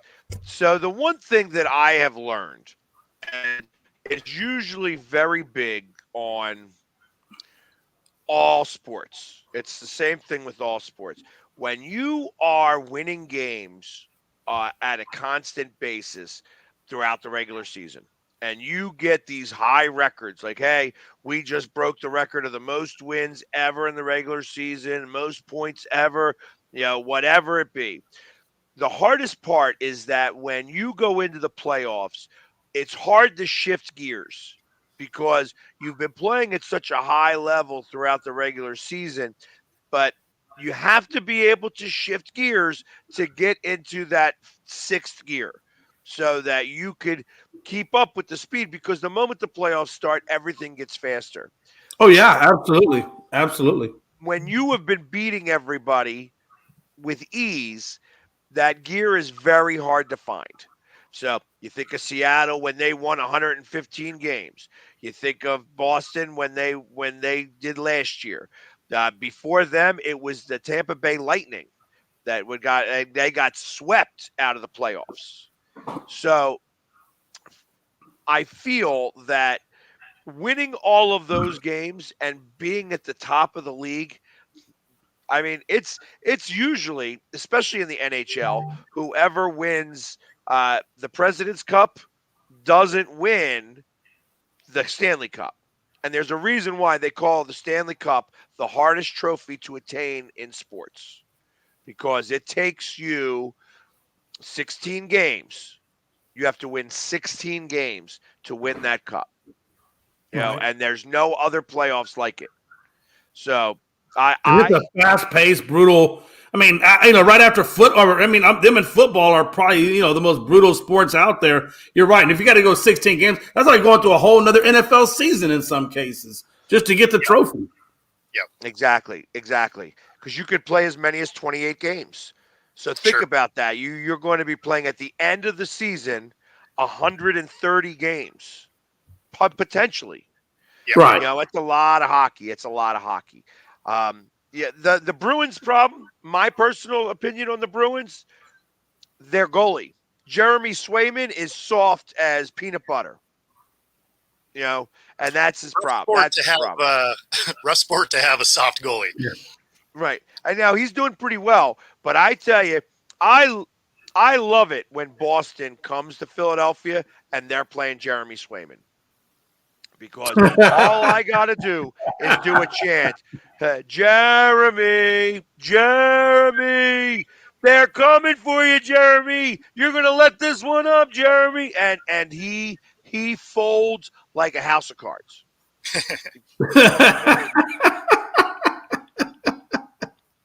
So I'm a big fan of when they come in. That being said, they are a good team. They do have some great players. But I suspect that, unless they can figure out where that next gear is and they can use a better goalie, because that's the problem. If Jeremy Swayman has got to play in the playoffs, he is not going to win. Let me ask you guys a question. I've been thinking about this the other day and I keep thinking about this when it happened. You know that one guy, I think it happened up in Europe when the blade, sliced that guy's throat and he wound up dying, and then that guy wound up going to jail for like manslaughter or something like that. I wonder if you're playing in the game of hockey, if it ever goes through their mind, what if my blade, or what if I take a fall or something and it does hit somebody? Am I going to go to to me? That still kind of weighs on me a little bit. And I wonder how the hockey players feel about that. Repeat what you're saying. I'm not, I lost. Well, I know, Bo, you know what I'm talking about, right? I also need you to repeat that. So the guy's blade, I think he was falling or something. Something was happening where his blade got kicked up in the air. Oh, and the guy died. The guy that died. I will tell you that the guy who did that and kicked his blade up, he should. I'll be honest. I understand that this is a crazy sport and whatever, but that was done a little bit maliciously, because he got hit, got thrown off, kicked his leg up, and did that. Now, does that mean that he deserves to get an involuntary manslaughter? I'm sure he didn't mean to try to kill the guy, but ultimately he did do it to kind of maim. He did that purposely because he's done it before. So I don't think he was allowed to play this year. I may be wrong, but right. I know that that was done with a little bit of malicious intent and should have been, and he should have been removed from playing the sport ever. That's the reason why he's not in the NHL, actually, because he's a cheap shot artist and he does those types of things. So I hear that, and I didn't see the play. I just read the article on it, and I was like, wow. But again, what you're saying, I mean, if it was malicious, then yeah, of course, because that is an instrument to kill somebody. I mean, it's hard to prove. It's hard to prove malintent, Sure. You could tell that he did kick his leg up when he got hit, so it was a little awkward. And of course, it just caught him in the right spot, so it was like, he bled out very quickly. It was just, he went right in, held it, and there was no way. Like, it was freak accidents. So I don't, like I said, it's hard to prove the malintent, but this guy has done that before. So yeah, he's not Happy Gilmore. He didn't take his skate off and try and stab somebody. Like, right. And I gotta imagine, even if he is a cheap shot artist, the fact that guy died, that's got to carry some kind of weight in his head. Sure, I'm sure. It's not something that I like I said, I can't imagine that he wanted to try to kill the guy. You know what I mean? Like, it was like he maybe tried to do something where it got him. You know what I mean? That his leg got him good, but the fact that it slit his throat was. But don't you think that more of these hockey players, they should have some sort of guard that goes around their throat to keep them protected from something like that? Because I got to imagine that there could be a freak accident where you go down in a certain way. Maybe somebody's coming up behind, and maybe you just tag them. There's been a couple of times where that has occurred. Sure. I remember a goaltender having to say his neck cut just because of a weirdo play. Like, nothing like that. It wasn't even – that was done with less – intent, with no intent at all, just happened to slip up and trip it, and it just so happened to cut his neck, and they had to get everything out there. He wound up making it, but it's scary sometimes that right. And that's why I feel like the NHL should make that a mandatory piece of gear just for their protection, their safety. I mean, and if I'm a player and playing hockey, I would wear it anyway because I don't want nobody hitting my neck. Yeah, it's such a weirdo situation that makes that occur. Like, it's think about it, in all of hockey, there's only been 2 or 3 situations that have been where somebody's neck has been cut. Right. And I believe I think the first one that happened, not the goalie, but the first one that happened, the guy did die. And then this guy that just passed away. And this was in a lower level. This was like a beer league move. Oh, the Lord, guy did yeah.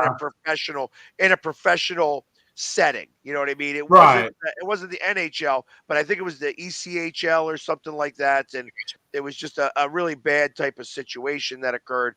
And like I said, I can't imagine that the guy went out there. He's like, hey, I'm going to try to kill this guy if he hits me. But it was done with a little bit of malintent. And I would not allow that guy back into, sports, professional sports ever again. Sure. Yeah. Speaking of, it's a pretty good segue because this is actually something that I wanted to talk about towards the end, but maybe we can kind of talk about it now, especially since we are all fans of our teams. And, especially myself, I always bring on a lot of hates because of the way that I am a fan. And I have absolute love for you, total love every day. I know you do. I literally wake up and I say, you know what? I love Pags. You got to go to confession now. I know you were at church yesterday, but now you got to go to confession, you liar. So, that being said, the situation that occurred with the Bills and the Dolphins and the fan that was shot and killed. Oh, yeah. That's crazy to me. That is insane. That is insane. Like, is this where the level of us has gotten to where we're shooting people outside games? I mean, damn. Well, I remember that happening in soccer. Like, I want to say it was 15 years ago. One of the players, it was in Europe. One of the players passed back to his goalie, and his goalie missed it, and they shot him on the field. Well, that ain't the first time. Remember, even just recently, where it's one of the football players, guys. They were at one of their kids' football games and one of his relatives shot that guy, and he died. Oh yeah, you know what I'm talking about? Yeah, no, I remember hearing about it. Yeah. I mean, it's just is this the level of where we're going now? Crazy. It's crazy. What happened there? So I don't remember the football player's name. I cannot remember it. But a football player had a kid that was in a football league, and whatever happened in the game, one of the relatives of that NFL player shot and killed, I think, the coach or something during the game. It was on ESPN. It was This is maybe about a few months, 3 or 4 months ago. Oh, if I can remember, I cannot remember the guy's name. It had nothing to do with the NFL player himself, but it was his relative that shot the coach, and the relative is the one that wound up going to jail. But it just seems to me, Pags, a lot of these, whether it be at a Little League coach or whether it be John Morant flashing a gun, it just seems to me that weapons are making them way more into these sports than they have, back in our day. It just seems there's more violence surrounding them. I mean, even looking at the guy that what's the dude that just got released, the shortstop out down there in Dominican Republic for issues. The fuck is his name? I don't remember. I can't remember. I'll think about it here in a minute. But it just seems like there's a lot more violence surrounding sports now than what it was when we were growing up. So I was wrong. It was a little longer ago than I thought. Apparently, I'm just old. So it was 94, and it was during the FIFA World Cup. He passed back to his own goalie, who missed it, scored on his own goal, and he was shot and killed for it. That is nuts. Was it Colombia? That was Colombia, right? Let's see what Escobar was the guy's name. That definitely sounds Colombian, right? Yeah, Colombia. Yep. Yeah, I remember that now. Yeah. I mean, and this isn't the first time that this has occurred here. I mean, I remember hearing about a Raiders fan being killed in Kansas City, and it's like, so there has been. That'd be the other way around. you would think, but it wasn't. I mean, Philadelphia always gets a bad rap for, these types of situations. And like I said, it makes me a touch more nervous, being the fan that I am. And, I'm very loud. I am obnoxious. You're not going to be able to tell me. That's right. So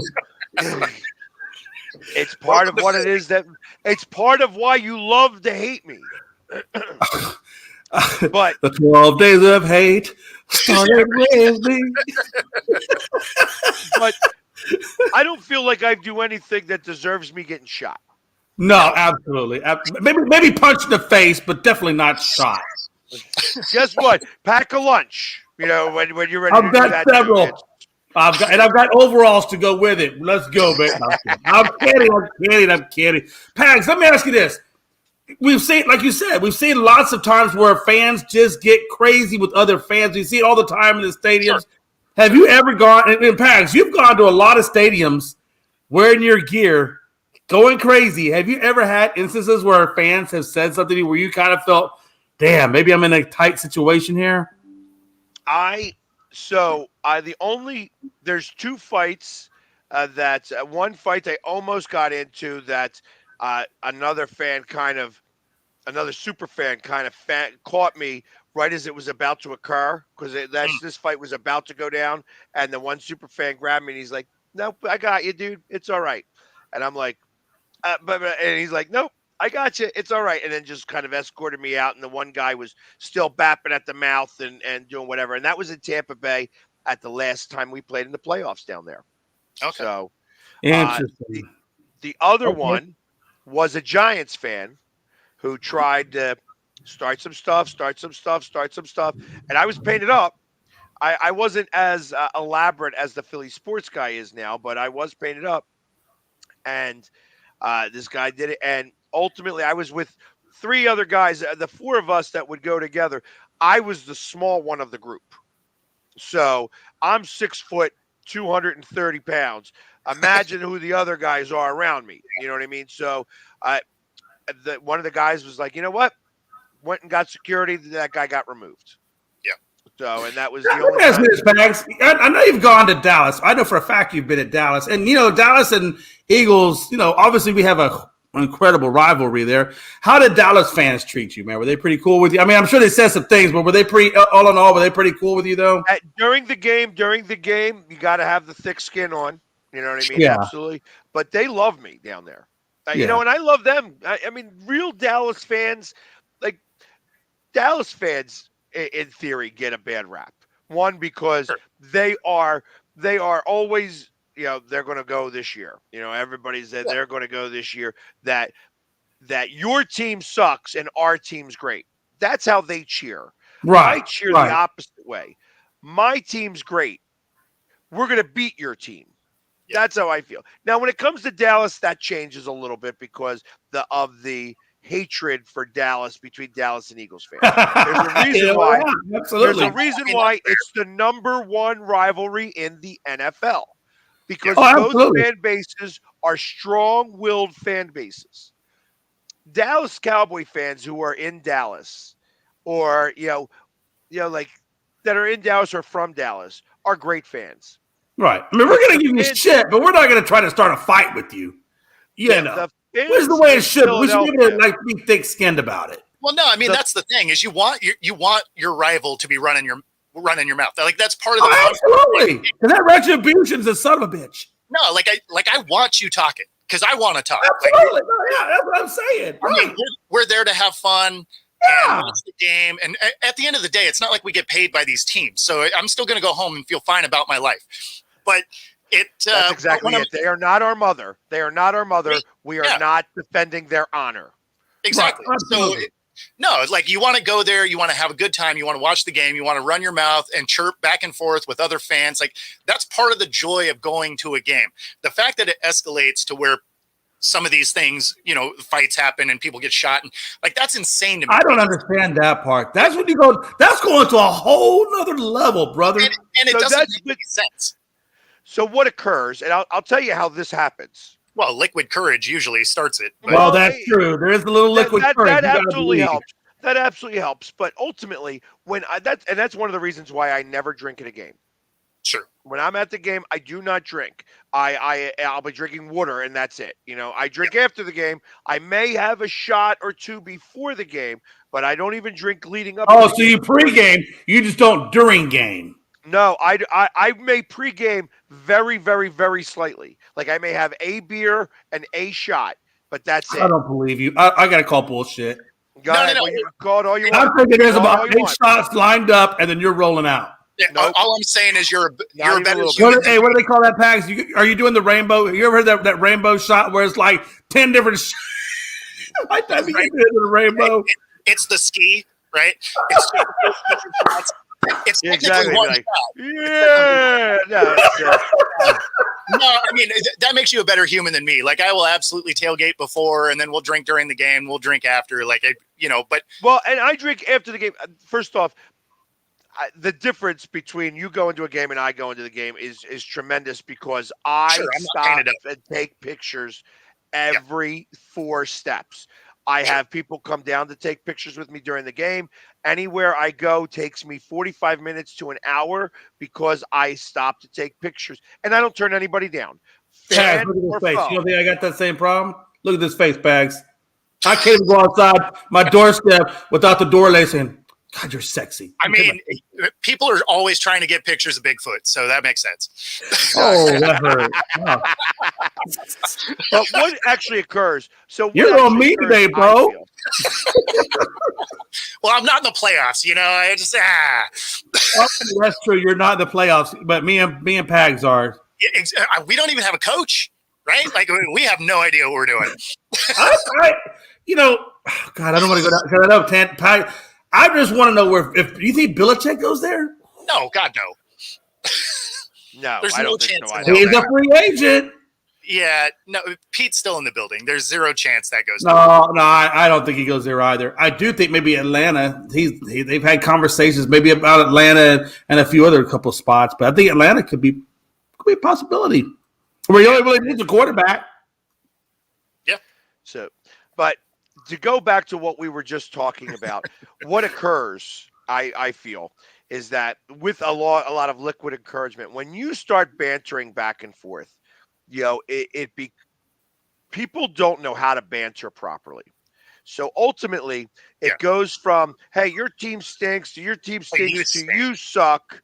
And you're this and you're that and you're they always try to make it personal rather than it becomes personal because they don't know how to banter. Or they run out of material on the material they're trying to banter, and so when they run out of material, then it goes to you because they don't want to just be the loser in the banter of battle. I mean, that's the biggest thing. It happens the same thing in a politics conversation. Typically, is you just run out of knowledge, and then that's all they have, right? Yeah, that's what I'm saying. But then you resort to the only tactic left. Yeah, I'm just going to take swings at you because I don't have enough information to actually back up what it is I'm saying. And so, yeah, I mean, it's unfortunate, and I mean, it's obvious how it gets there, but it shouldn't get there is the thing. I mean, it never should. It never should. It's like if you got nothing left, you take the fun out of it, Bo.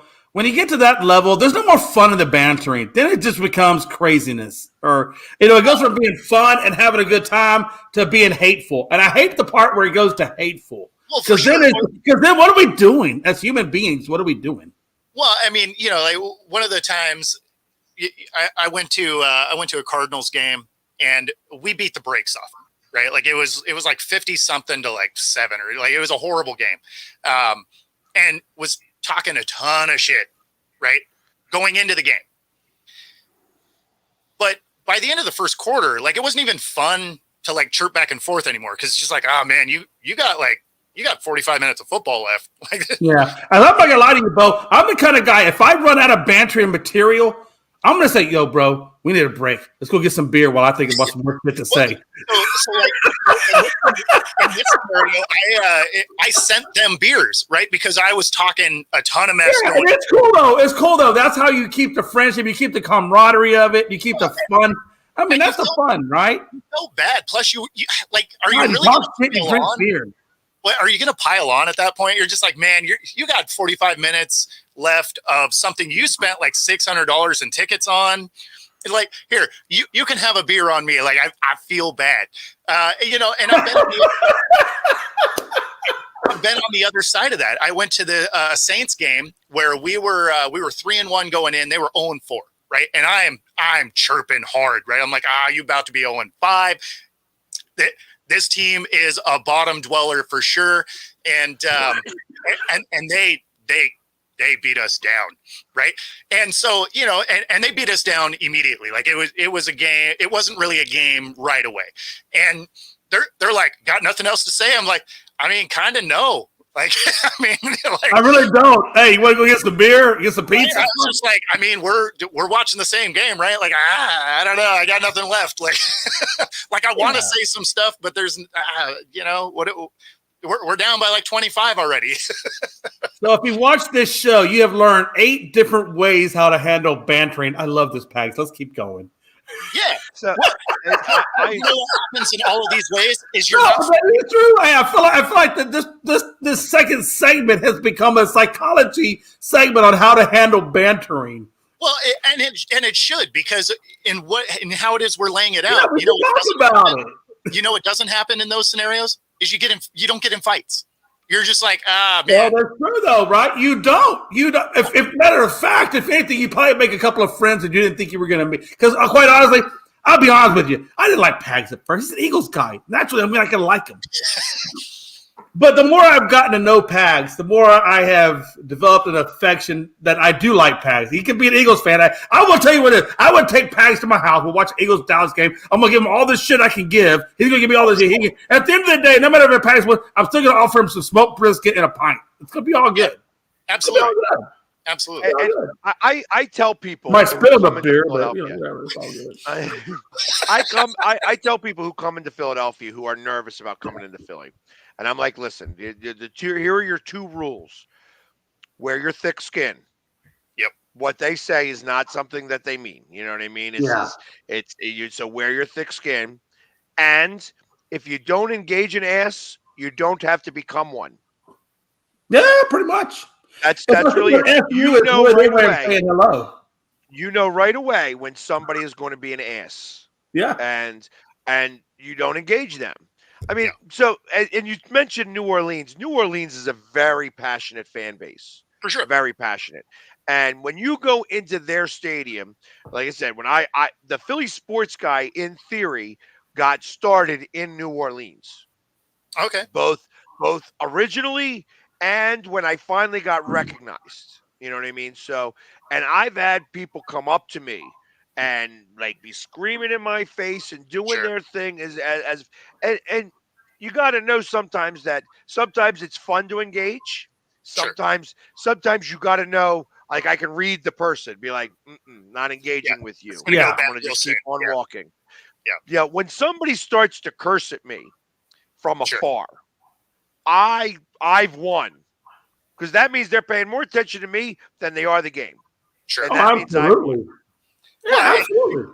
And it'll only get worse from there. Like, that is definitely one of those where you don't engage. I mean, you can run into that at every stadium. And absolutely. Usually, one of the things I love about New Orleans, I actually went to a game there. It was the New Orleans versus the Colts. I only went there because my friend was from New Orleans, so I went there with him and to hang out, whatever.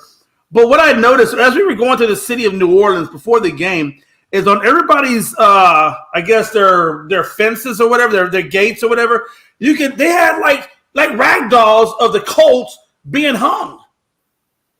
Like literally, it's like a Colts doll being hung on there, and you see it all over New Orleans. All these little Colts dolls, with the noose around it, being hung on the gate. And I'm like, now this is a town that knows how to party. Wow. It's interesting, but really, they are very, very passionate about that. And of course, I think some of it was a little bit of voodoo. It also goes with the voodoo. Yeah, I think there's a lot of voodoo that goes on in that. Trust me, that's one thing about New Orleans. You'll see a lot of crazy stuff. I will be honest with you, but I thought it was there. I was telling my wife, I was like, "Look at this! They got dudes hanging up." But then we went into something like, "Yeah, that's what we do here." So, okay, we're fine. Yeah, we hang up voodoo dolls and we drink a lot. And they eat beignets, which is the reason why I think Zion Williamson is horrible, because I think he's eating one too many beignets. That could very well be. But, all that being said, but that's also the reason why I don't curse. I don't curse at people. I don't curse on my thing. Now I know how to curse. Trust me, I was a Navy guy. You learn how to pass the salt. Pags was Navy? Pags, you were Navy? Squid.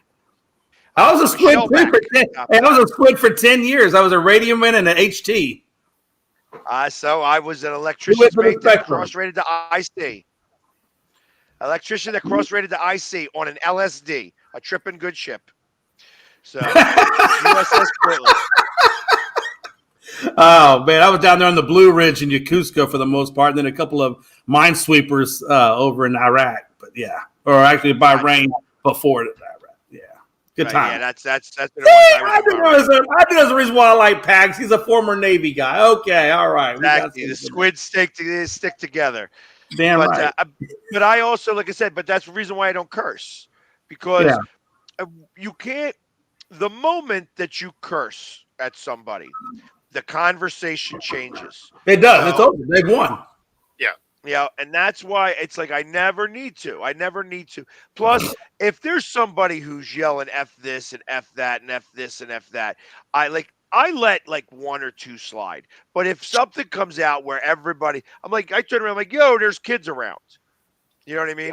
Yeah. If they come to try to say something back at me, immediately all of the other people who are happy that I said something are now going to come in and say something, because that's not what they're there. It also ruins your reputation but it ruins your reputation as a representative of the Eagles organization. Even though once you become an Eagles sports fan, they associate with the Eagles.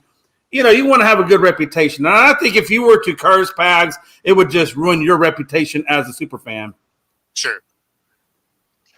Right. So, and that's why I don't. I mean, it's like, does one slip on occasion? Yeah, absolutely. Yeah, of course. I will never do that. Like, it's just, it's not the norm for you.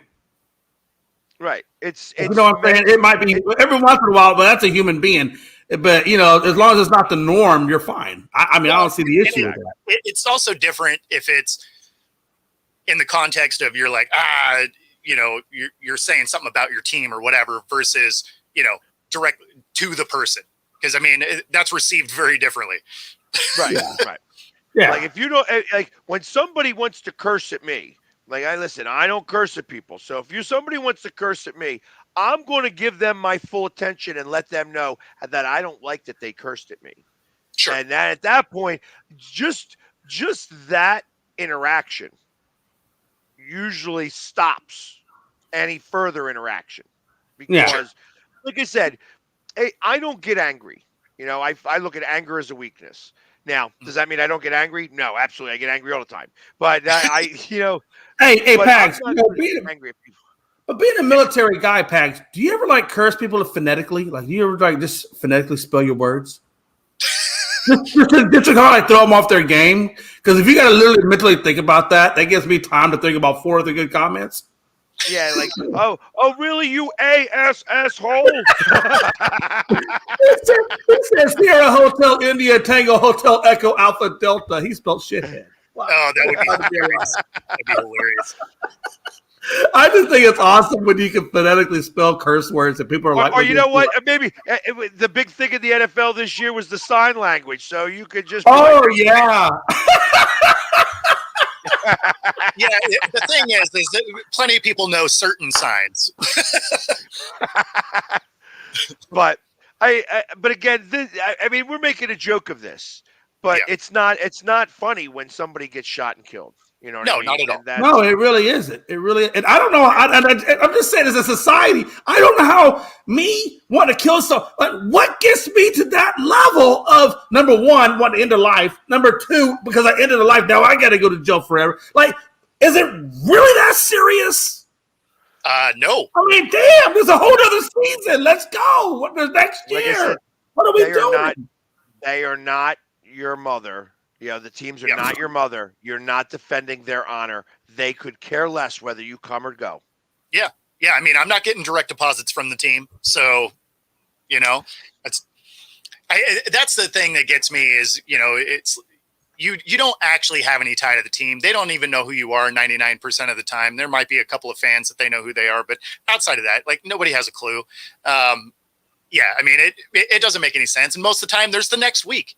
What are we even doing? Right, exactly. And listen, I root for my team the same way when they were 6-10, or 5-11, or when they're 11-5. You know what I mean? So it's you know how ridiculous I sounded when I would go to Flyers games and we stunk out loud, and I'd go and do my video. Wake up, Philadelphia, and let me, it sounds so ridiculous because I'm talking about how we're going to send the Rangers back up the turnpike with a big L, and they are going to crush us. Yeah. And I know it's coming, but I'm going to do the same thing over and over again. Because that's what I do. I'm rooting for my team. I'm not hating on your team unless you're a Cowboys fan or a Penguins fan. You know what I mean? If you're a Penguins, I'm hating on the Penguins too. Cowboys, Penguins, I look at them the same way. I do want to say this. I learned one thing in counseling, and love and hate are the same emotion. They're just at opposite ends of the spectrum. The only one emotion that's different between the two of them is indifference, which is neither here nor there. You never want to be indifference. You always want to be hated or loved. Because if I'm hated, I just know Pag loves me that much more. So wait, I got a clarification question here. How long were you in therapy, and why did you only learn one thing?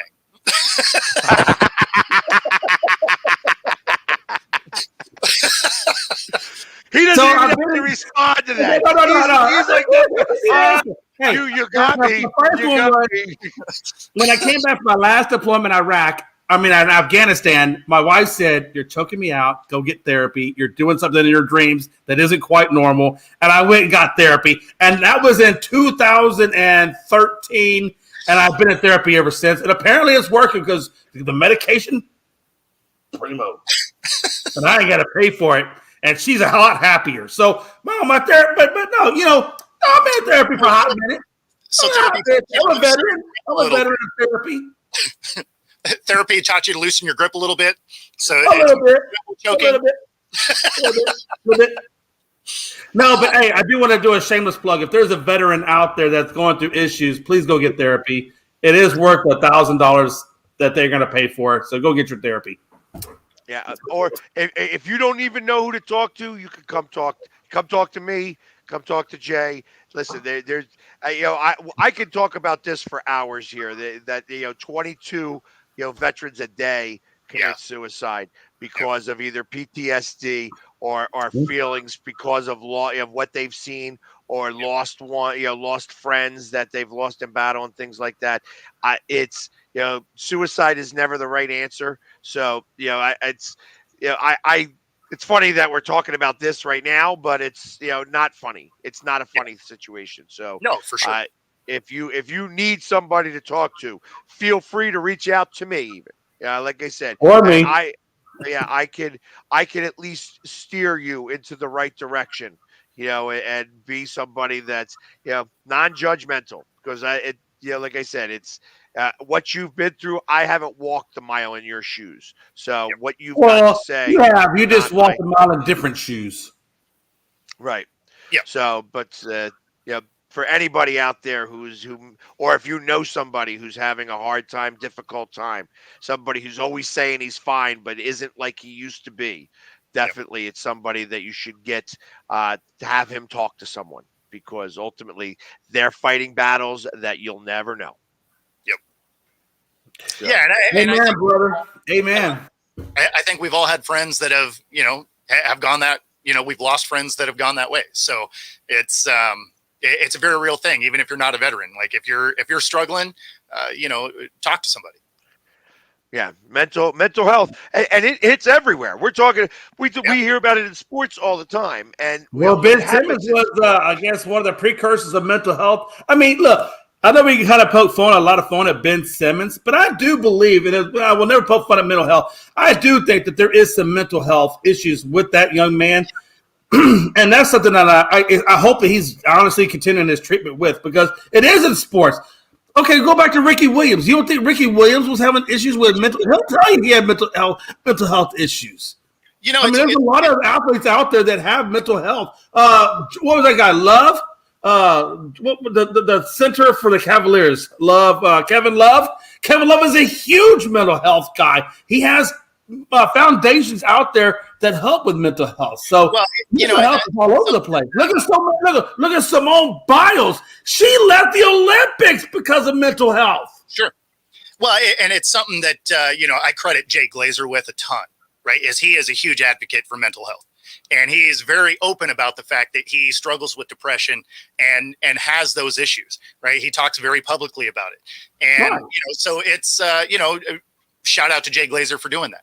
Because that's huge, and it's everywhere. It's everywhere. Absolutely. I tell you, I mean, I have certain situations like after football season's over and before baseball season begins. There's always challenges. It's like when you're high so long, trying to come down is so difficult that it takes a mental toll.